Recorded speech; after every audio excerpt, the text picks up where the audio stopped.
Breaking news right now at 4. A third person has been arrested in what deputies are calling a murder for hire that killed 2 men. Hello, I'm Amanda Hall. And I'm Russ McCaskey. Charlotte County deputies say that Justin Robert Casagranda pulled the trigger, killing Mario Schiano and Anthony Gagliotti in the Trails End Drive in Charlotte County. Now, Wink News anchor Chris Safati joins us in studio. Chris, did Casagranda know his victims? Yeah, he did, Russ. We're learning that Charlotte County deputies say that Casagranda was a longtime friend of the Schiano family, even lived in their home until about 2 years ago when he moved to Athens, Georgia, the city where he lives now. Casagranda also joined Schiano's widow, Kelly Schiano, and his close friend Everett Harper, both of them facing serious charges in this case. Detectives determined that Casagranda traveled from Athens to Punta Gorda here to this home, and they were able to place him at the scene at the time of the shootings. They say he went back to Athens after the shootings. A firearm was located at his home in Athens, so he's been taken into custody in Athens on possession of a firearm by a convicted felon charges and will be extradited to Charlotte County now. That he has now been served with a warrant from Charlotte County facing 2 counts of second-degree murder and 1 count of conspiracy to commit murder, and will be extradited back to Charlotte County to face those charges. As I expressed previously, the motive for this is based around drugs and money. Wink News was first to tell you that Kelly Schiano and Everett Harper were the first 2 people arrested in the double murder of Mario Schiano and Anthony Gagliotti. Harper is Mario's close friend. Both, as you heard now, are charged with conspiracy to commit premeditated murder. Wink News anchor Justin Case is on his way to Charlotte County right now to the scene of the crime. On Wink News at 5, he'll give you a full report on what he finds there. Weather-wise for your Friday evening, we do have some rain on the way with a cold front, and you can see those showers right now for the Florida Big Bend. Ahead of it, it has been breezy. Wind speeds right now sustained anywhere between 10, 20, even Arcadia, 23 miles an hour. Temperatures have bumped up ahead of the cold front, right now in the mid to upper 70s for Fort Myers, Ave Maria, as well as Port Charlotte. But again, areas of rain later on this evening and overnight. We'll talk about that. Lack of rainfall totals with the cold front, but your beautiful weekend forecasts all ahead. Florida is known to many as the free state of Florida, but a new law taking the power out of the hands of parents is being shipped to the governor's desk. Now, here on Wink News, we've been covering a Florida bill that, if it becomes law, would be one of the most restrictive social media bans for children in the country.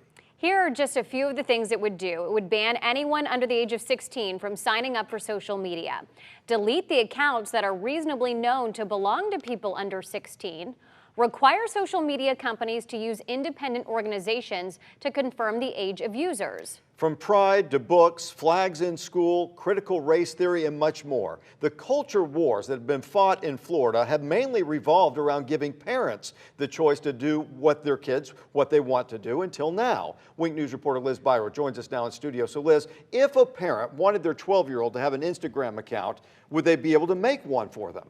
No, and even with the parents' permission, this would put a blanket ban on any Florida resident 16 years or younger having a social media account. Along with banning teens from creating accounts, the bill would require social media platforms to terminate existing ones. Infinite scrolling, video autoplay, inconsistent rewards like push notifications, all features that keep us glued to social media and coming back for more. Businesses that are using addictive features to engage in mass manipulation of our children, to cause them harm. State Senator Aaron Grawl points to an increase in attempted suicide among children, cyberbullying, and predators using social media to prey on kids in her support of House Bill 1, the state bill to ban teens 16 and under from having social media accounts. It passed in the House on a 108-7 vote Thursday, just hours after the Senate approved it 23-14 after some changes. This will be overturned in the court of law, even by those at the state level appointed by the governor, and even at those at the federal level appointed by President Trump. Opponents say it violates the First Amendment, and those decisions should be left to parents. I fall back on parental rights and saying it's the responsibility of the parent rather than the government to decide how to deal with access to this digital age. I think it's kind of up to a parent to monitor that. And I think more more responsibility needs to be held with the actual social media influencers and the owners of the apps. Hours before the House passed it, DeSantis said he didn't feel the bill was there yet. A parent, has the right to opt in if they think, because as much as I think it's harmful to have people on these social media platforms for 5 or 6 hours a day, a parent can supervise a kid to use it more sparingly. The bill was voted for by a mix of Republicans and Democrats. Now DeSantis has 3 options: veto it, do nothing and it becomes law, or send it back for changes. All right, thank you very much. A boil water notice has been expanded after a second water main break this week. It happened this morning on Colonial Boulevard in Fort Myers in front of the Winn-Dixie. Now, it comes just 2 days after the city repaired another water line over by Treeline Elementary. So just over 21,000 people are under a boil water notice, which now includes the Olympia Point and Sherwood subdivisions.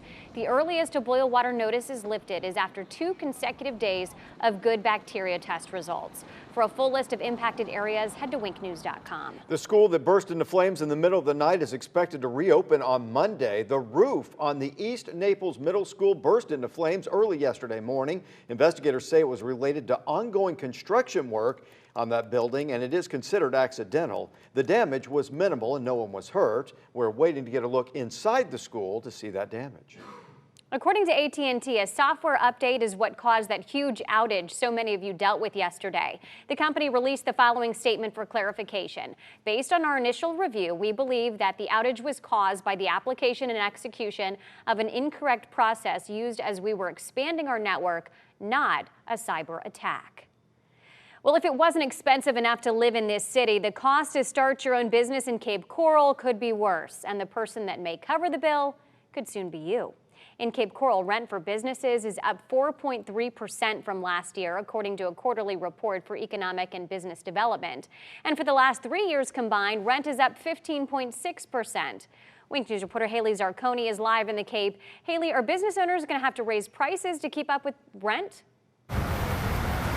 Well, raising prices could drive customers away. Businesses I spoke with today told me they saw this raise in rent coming because, let's face it, it is expensive to live in the Cape. South Cape Coral is known for their small businesses that keep this side of town busy. Busy is good for owners like Vinny Tuminello. It means more customers. More customers help them keep up with rent prices that continue to go up in Cape Coral.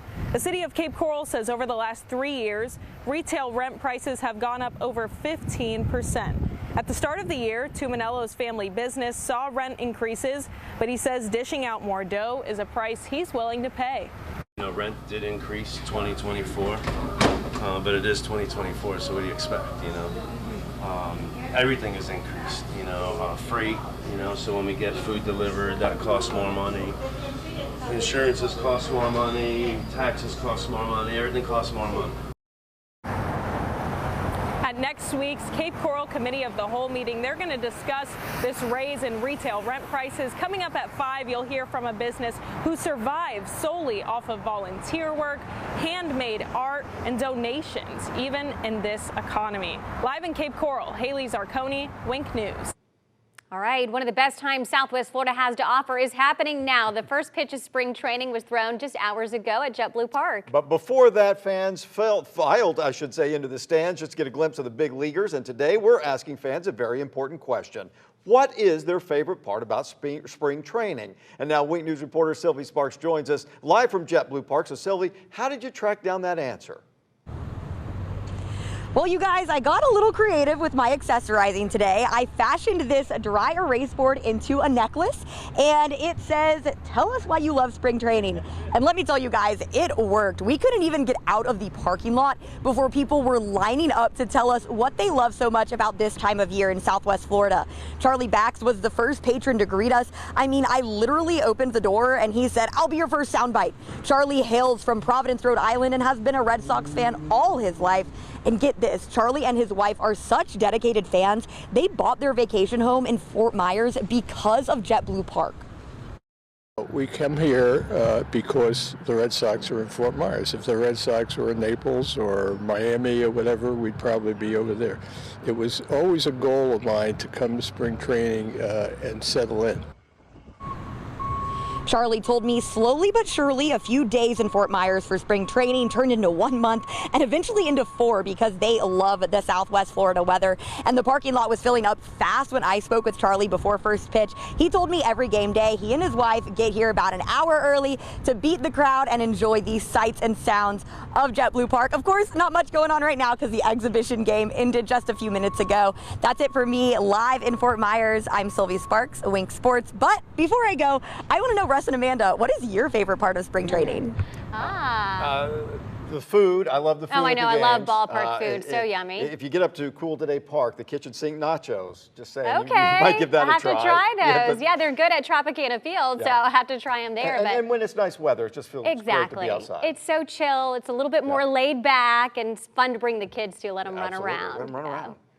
Well, a long road to recovery, but today more progress as Resilient Lee met what they're discussing about rebuilding.